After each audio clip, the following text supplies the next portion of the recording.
Саламатсыздар ма, YouTube каналының көрермендері? Бүгін сіздермен қызғалдақ самсасының істелу тәсілімен бөліспекшімін. Видео ұнаса, тіркеліп, лайк басып отырыңыздар. Бізге разгеритель, тұз, ұн, айран, сүт, май, сары май, жұмыртқа керек.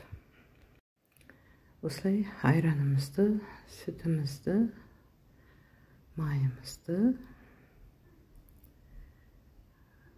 жұмыртқамызды салып, сары майымызды саламыз, тұзымызды саламыз. Жақсылап араластырып аламыз.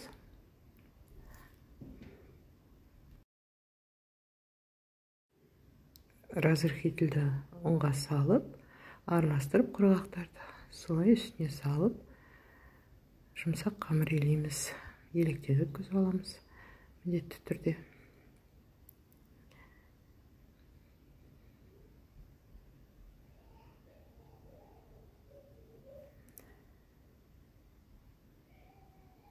Міне осындай жұмсақ қамыр елеп аламыз. Оны шамалы бір 15-20 минутқа тоңазытқышқа қойып қоямыз.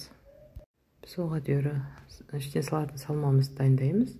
Спецтер, қарабұрыш, паприка, тұз, пиязымыз майдаланған. Жақсылап бәрін салып араластырамыз.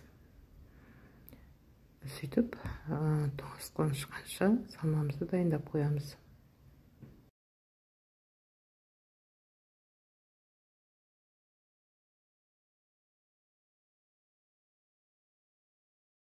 Сөйтіп, тоңазытқыштан қамырымызды алып, майда бөлшектерге бөлеміз. Менің осы қамырымнан 33 штук самса шықты.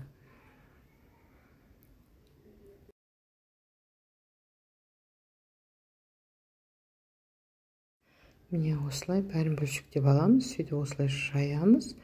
Бір шетін тілеп отырып, салмасын салып, қызғалдақ формасына келтіріп бүгеміз. Міне осылай ораймыз.